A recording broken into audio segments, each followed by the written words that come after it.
explíquele a Honduras, por favor, su análisis jurídico esta mañana en cuanto a este tema de resolución de la Corte Suprema de Justicia en el tema sedes. Buenos días.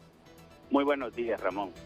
Y bueno, al final yo lo que hago ahí es una reflexión, siempre dentro del contexto jurídico, pero reflexionando también al respecto del acontecer político que creo que no podemos nosotros obviar, y por esa razón hago un recuento desde el año 2012 de los distintos errores que se cometieron. El error más grande que hemos cometido los hondureños, creo, fue haber permitido la destitución de 4 magistrados de la Sala de lo Constitucional cuando ellos habían pronunciado en su momento en contra de lo que en aquel año fue conocido como las redes especiales de desarrollo, regiones especiales de desarrollo conocidas como redes. Y esto les costó a ellos su destitución. Después de esto, lo que se viene es nuevamente un intento de reforma a la Constitución, tanto en el artículo 294, en el artículo 303, en el artículo 304, que me llama también la atención de que este artículo 304 constitucional no lo han referido, pero fue un artículo reformado, y también en el artículo 329 sobre lo que es el régimen económico. Sí.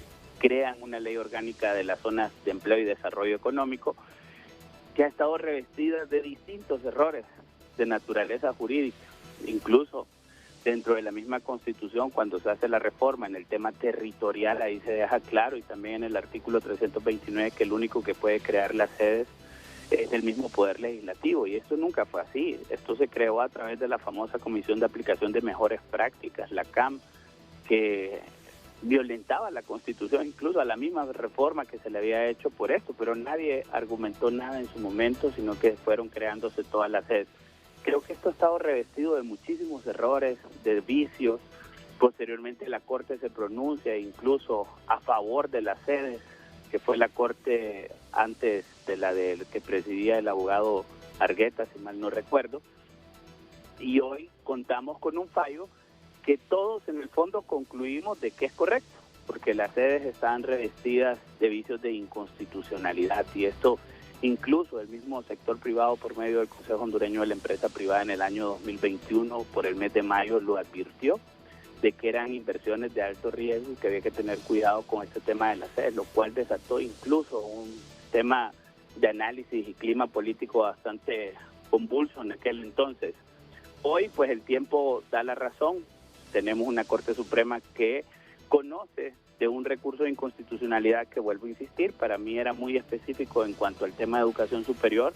Se pronuncia sobre una ley que fue derogada, como ser la ley de las sedes, que se derogó mediante decreto 33-2022, pero deja suelto o comienza a tomar en cuenta el tema de los artículos constitucionales, que ese es el fondo del asunto. Y hoy nos debatimos sobre una primera sentencia, por lo menos que yo conozca, con un efecto de origen o una nulidad de origen de todo lo actuado, lo cual hacia futuro, con otros recursos de inconstitucionalidad, como lo expreso también en el ex que escribí, pues podría traer algunas consecuencias y dejar de ver esto más allá de lo jurídico, desde un ámbito político, y eso es lo que en lo particular a nosotros nos preocupa, ¿verdad? De que la justicia comience a tomar esos tintes políticos en donde no debe de penetrarse, como lo vimos en años anteriores, en donde algunos magistrados recibieron presiones, porque no lo puedo desconocer, esa es una realidad, para que se pronunciaran a favor prácticamente de lo que eran las zonas de empleo y desarrollo económico. Entonces, hay que mantener la justicia con independencia, esa sería una primera reflexión, y que siempre se puedan emitir fallos orientados a la realidad jurídica del país. Les repito, las sedes nacieron con vicios de inconstitucionalidad, hoy la Corte Suprema de Justicia se pronuncia al respecto, pero hay que ver qué es lo que sigue. También en otra publicación que hice de manera pública dejo entrever eso. Claro. Hay que ver cuáles son los siguientes pasos que vienen. Ahora, abogado, falta que se publique el fallo, porque el fallo todavía no ha sido publicado, y es lo que están demandando algunos expertos. Pero hay dos conceptos.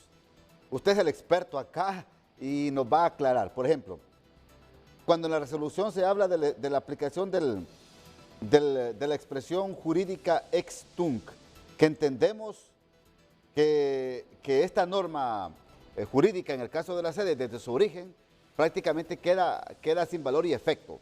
No se puede aplicar en el país. Anulatorio, desde siempre significa ex tunc, ¿verdad? Es decir, de que nunca tuvo que haber ocurrido. Correcto. Ahora, ¿se puede aplicar la otra expresión, ex nunc, que es la que Ya no, ya... porque según Ajá. tenemos conocimiento, el fallo fue aprobado por mayoría de votos con el efecto ex-tunc. Hasta donde yo sé, los magistrados que integraron el pleno el día viernes, todos concluyeron de que las sedes sí eran inconstitucionales. El gran debate se centró en cuanto al efecto jurídico, Correcto. si era ex-tunc o ex-nunc, y en cuanto a las inversiones que ya se habían desarrollado, cómo proteger las mismas. Entiendo de que ese fue el gran debate y eso es lo que se estaría incorporando dentro de la sentencia.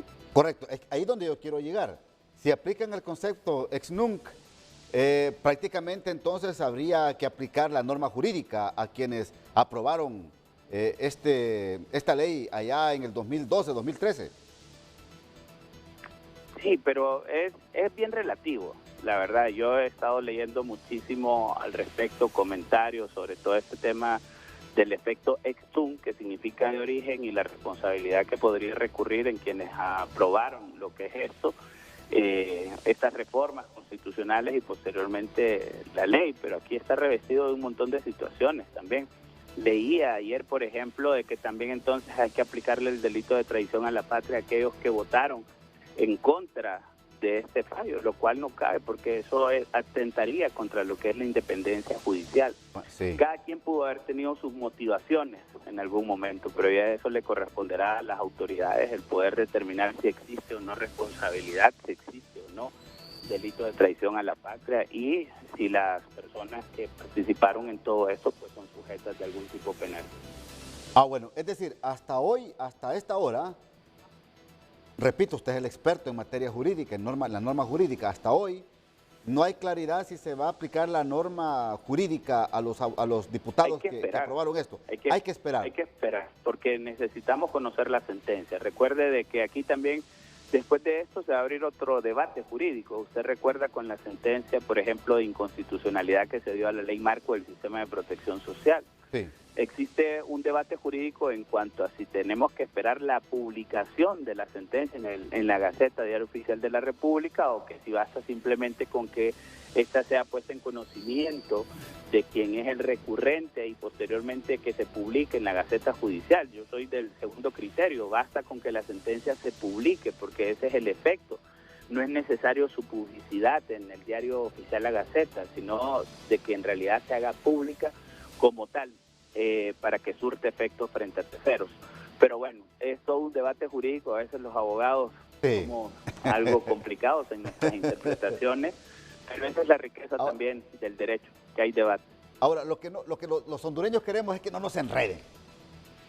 Eso es. Lo que queremos es que no nos enreden. Lo que queremos es vivir en paz. Lo que los hondureños queremos es que se atiendan problemas también sociales que son muy importantes, como que se nos garantice la estabilidad dentro de nuestro país, y eso únicamente se garantiza creando condiciones estables para la generación de empleo. Y al final todo este tipo de cosas sí viene a alterar esa normalidad y lo que genera es incertidumbre.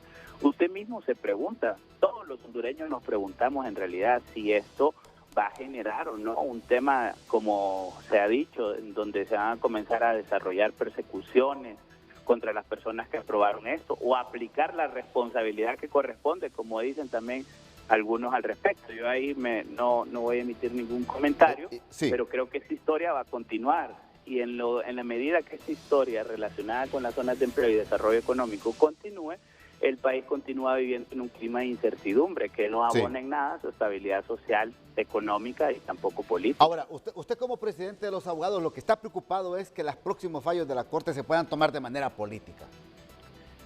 Eso lo dejo entrever y concluyo en ello de que al final yo he visto, por eso hago el relato desde el 2012 a la fecha, de cómo el Poder Judicial en algún momento, ¿verdad?, bajo presiones políticas, termina emitiendo fallos a pesar de que existían vicios de inconstitucionalidad, a pesar de que existían precedentes en donde incluso se destituyeron magistrados. Por eso hago la relación de la destitución de magistrados, porque para mí esa fue la presión política más grande. Como el que se salga de la línea, entonces va destituido, y eso no puede ser en un Estado de Derecho. Nosotros tenemos que respetar la independencia judicial. Eso es lo que nos señaló a nosotros la Corte Interamericana de Justicia con el fallo de los 4 magistrados que habían sido destituidos, de que ningún poder del Estado puede intervenir en lo que es la función judicial, de que es necesario respetar la independencia judicial, y esperemos de que eso no vuelva a ocurrir jamás. Perfecto. Gracias, abogado Gustavo Solórzano, muy amable. A sus órdenes.